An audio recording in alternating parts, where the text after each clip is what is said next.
Dans cette capsule centriste, nous verrons comment exporter vos documents, c'est-à-dire comment les télécharger, les transmettre par courriel via DocBox ou les partager avec vos collègues.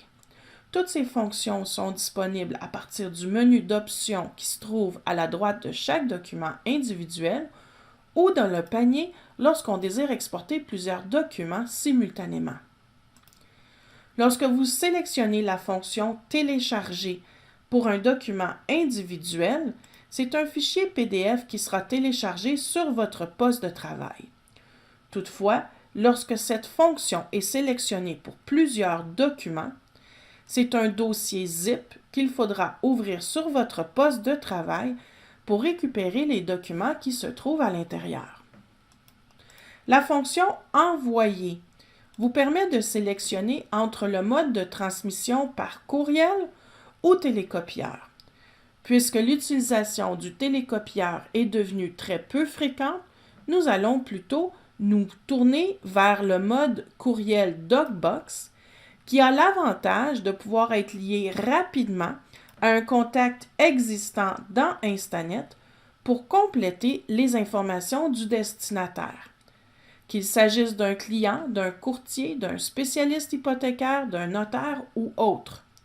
Sinon, il faudra compléter les informations manuellement avant de modifier la ligne sujet et le message personnalisé destiné à votre contact. Ce qui diffère des gestionnaires de courriel populaires, c'est qu'ici, DocBox vous offre de transmettre vos documents soit en pièces jointes traditionnelles, soit en tant que lien. Cette façon de procéder, beaucoup plus efficace, permet à votre courriel d'être plus léger et réduit les chances qu'il soit coincé dans une boîte d'envoi, dans une boîte de réception ou même dans un filtre anti-pourriel. Avant de cliquer « Envoyer », vous pouvez vérifier les éléments ou documents joints et changer leur ordre en les glissant tel que vous le désirez. Ce courriel sera transmis via l'application Transaction Desk où est hébergé DocBox avec le bloc de signature que vous aurez préalablement configuré dans vos options personnelles.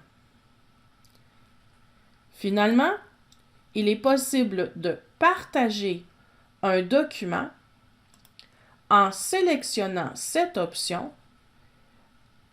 Ensuite, le groupe de partage pour le mettre dans la boîte de sélection et décider si vous désirez notifier les membres de ce groupe de partage en leur transmettant un message d'instruction.